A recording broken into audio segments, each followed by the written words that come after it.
सूर्य जसा अस्ताला जात आहे, तसंच शिक्षक भरतीची स्वप्न पाहणाऱ्या तमाम बेरोजगार उमेदवारांची स्वप्न सुद्धा अस्ताला जात आहेत.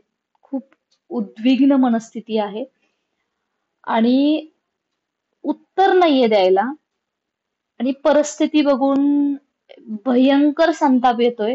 परंतु हात बांधल्यासारखं फक्त बघतच राहावं लागतंय. ही वास्तविकता आहे आणि तेच आपण पाहणार आहोत. सेकंड फेज बद्दल जे कंटिन्युअस विचारलं जातंय की वास्तव काय आहे. खूप कॉल्स, मेसेज, ईमेल्स याच्या थ्रू कंटिन्युअस विचारलं जात आहेत की काय होईल आमचं, जागा येतील की नाही. त्या संदर्भात मित्रांनो वास्तवाला प्रकाश टाकण्याचा हा प्रयत्न आहे आणि अतिशय जड अंतःकरणाने हा व्हिडिओ बनवत आहे. शिक्षक भरतीत पुन्हा एकदा खो निर्माण झालेला आहे. पवित्र पोर्टलद्वारे दुसऱ्या टप्प्याची कार्यवाही सुरू असताना बऱ्याचशा शासन निर्णयामुळे चातकासारखी वाट पाहणाऱ्या उमेदवारांच्या तोंडाला पाणी पुसण्याचं काम शालेय शिक्षण विभागानं केलेलं आहे.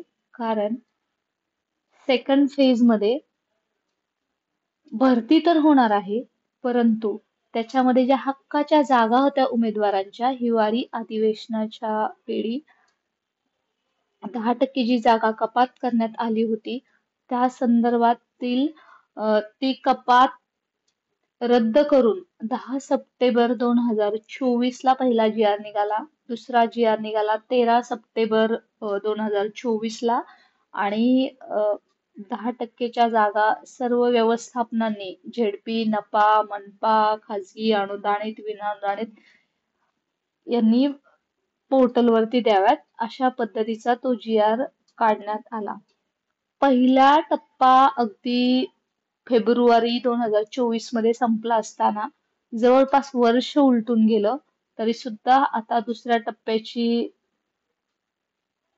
प्रिफरन्सेस लवकरच उमेदवारांना सुरू होत आहेत. परंतु या सर्वांमध्ये जो भरडला जात आहे तो म्हणजे बेरोजगार डी.एड., बी.एड., टी.टी., सी.टी.टी. धारक उमेदवार. कारण याच्यामुळे सर्वच अस्थिर दिसतंय. पोर्टलला जागा येतील का, झेडपीच्या जागा येतील का, किती जागा येतील, ज्या संस्थांच्या जागा येणार होत्या अर्थसंकल्पीय अधिवेशनामध्ये ज्या पद्धतीने माननीय शिक्षण मंत्री दादा भुसे सरांनी सांगितल्या पद्धतीने एक 10,000 प्लस जागा येणार होत्या, परंतु त्या सुद्धा 10 एप्रिल 2025च्या जी.आर. नुसार त्या सुद्धा त्याच्यामध्ये कटौती करण्यात आलेली आहे. आणि याचबरोबर 15 मार्च 2024चा जी.आर. असेल त्याच्यामध्ये सुधारणा होऊन आलेला 10 मार्च 2025चा जी.आर. असेल तरी सुद्धा पदं काही तेवढी वाढली नाहीयेत आणि त्याचमुळे पदमाट्य घटण्याचं काम झालेलं आहे. उमेदवार आतुरतेने वाट पाहत होते. त्यांना वाटत होतं की याच्यामध्ये आम्हाला न्याय मिळेल. आम्ही 1 मार्काने राहिलो, 2 मार्काने राहिलेत आणि आमचं काम याच्यामध्ये 100% होणार आहे. परंतु हे वेळ आली का आणि खरंच शालेय शिक्षण विभागाला शिक्षक भरती करायची आहे का या संदर्भातील मित्रांनो तुमचं महत्वपूर्ण मत आहे ते या कमेंट सेक्शन मध्ये नक्की लिहा. कारण आता मात्र सर्व शिक्षण विभागाने उमेदवारांचा बाजार मांडलेला आहे. नावाला फक्त परीक्षा घेतात, वास्तविक पाहता जवळपास तब्बल 7-8 वर्षानंतर ही परीक्षा शिक्षक भरतीसाठी झाली.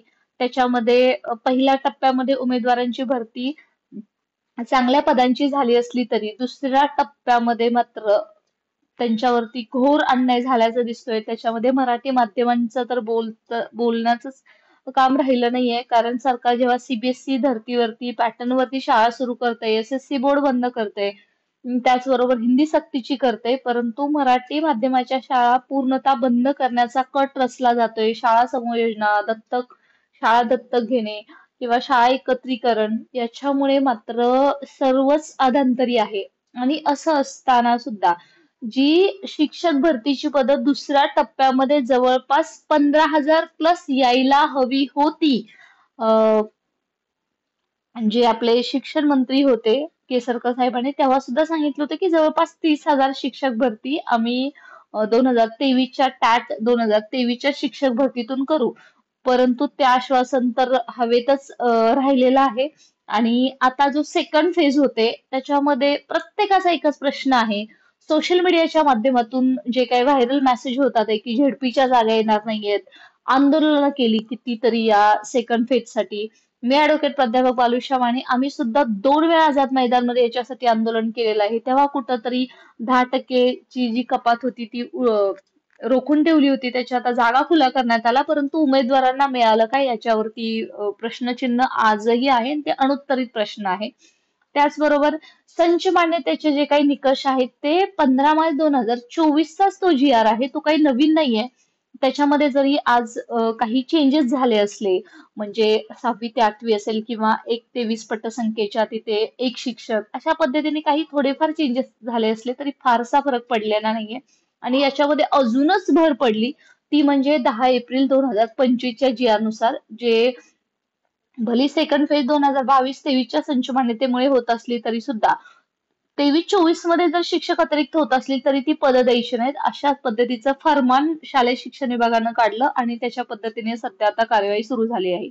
आता आपण मेन मुद्द्यावरती येऊयात की नक्की सेकंड फेज मध्ये जागा येतील का, झेडपीचे येतील का, किंवा त्याचबरोबर कोणत्या गोष्टींना सेकंड फेजला फेस करावं लागेल. आणि जर आता प्रिफरन्सेस सुरू झाले नाही, टॅब तर आता ऑफिशियली बंद झाला तरी अनऑफिशियली टॅब चालू आहे. ज्या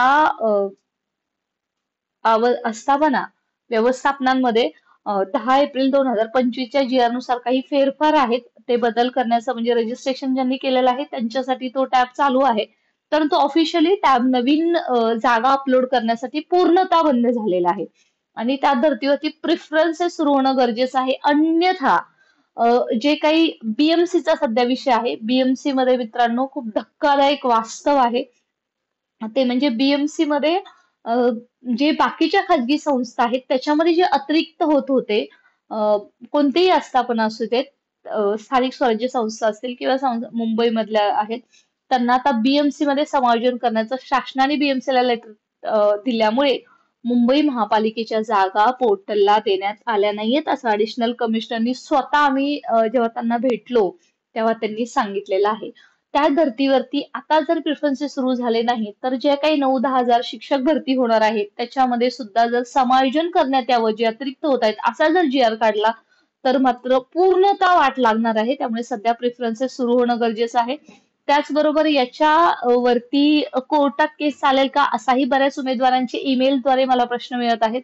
तर मित्रांनो हे लक्षात घ्या, याच्यावरती कोर्टात जाऊ शकतो, आरटीआय ऍक्टचं उल्लंघन होते, हे सगळं मान्य असलं तरी पोर्टलला शासनाने कंटिन्यू जी आर काढलेले आहेत. इवन जो 25 जानेवारी 2025चा जो जी आर आहे त्याच्यानुसार, नाही 20 जानेवारी 2025चा जो जी आर आहे त्याच्यानुसार पोर्टलवरती सर्व जागा देण्यात याव्यात असं सुद्धा सांगितलेलं आहे. सर्वांना खाजगी व्यवस्थापना, स्थानिक स्वराज्य संस्था, नपा, झेडपी यांनी जागा सांगण्यात आलेला आहे. त्यामुळे अशा नियमामध्ये कुठलंही शालेय शिक्षण विभाग अडकणार नाही, जेणेकरून ते कोर्टात भरती अडकेल. त्यामुळे असं अजिबात सुद्धा नाही की झेडपीची एकही जागा येणार नाही, परंतु नॉमिनल फक्त नावाला म्हणून झेडपीच्या जागा येतील, कारण त्यांना याच्या संदर्भात कोर्टात अडकायचं नाहीये. आता कुठल्या जागा येणार नाही तर मित्रांनो 13 जिल्ह्यात पेसा क्षेत्र विभाग आहे. त्याच्या संदर्भात कोर्टात जरी केस चालू असली सुप्रीम कोर्टामध्ये तरी सुद्धा स्टेट गव्हर्नमेंट त्या जागा देऊ शकत होतं. परंतु त्याच्या संदर्भात माननीय मुख्यमंत्री कार्यालयाकडून मावकला आदेश दिले नाहीत की कशा पद्धतीने रोस्टर एससीबीसी आरक्षणाचे इम्प्लिमेंटेशन करावं. त्याच्यामुळे तो पूर्णतः त्या जागा येत नाहीत. त्याचबरोबर आदिवासी बहुल जिल्हे आहेत, रायगड, पालघर, त्यांच्याही जागा येणार नाहीत. राहिलेल्या जिल्ह्यामध्ये अतिरिक्तचं प्रमाणचं समान म्हणजे कोरिलेशन बघून थोड्याशा नावाला फक्त सेकंड फेज मध्ये जागा येणार आहेत. प्रश्न उरतो की इतके दिवस सरकारने या उमेदवारांच्या भावनांशी का खेळलं आणि त्याच्यातून त्यांना काय मिळालं. मित्रांनो हे लक्षात घ्या की शिक्षक भरती अशी अधांतरी आहे. हे एवढं चालत असताना तिसऱ्या टेटची आता म्हणजे आपण पाहतोय की आता नोटिफिकेशन लवकरच आठवड्यातच येऊन जाईल आणि भरती होईल. म्हणजे सरकारला फक्त पैसे घ्यायचे आहेत, कंपन्यांना एकदम गडगंज व्हायचं आहे, परंतु उमेदवारांच्या हाती मात्र नोकरीच्या नावाने फक्त हाती लोटा देण्याचं काम सरकारने केलेलं आहे. आणि या सरकारला जाब विचारायलाच कोण राहिलं नाहीये. आंदोलन केलं किंवा त्यांच्या विरुद्ध जर जो कोण बोलेल त्याला दाबण्याचा प्रयत्न मात्र केला जातोय, परंतु हे जास्त दिवस खपून घेतलं जाणार नाही. कुठल्या ज्या जसे एखाद्या गोष्टीची सुरुवात होते तसं त्या गोष्टीचा अंत सुद्धा होतो आणि हे खूप अति होतंय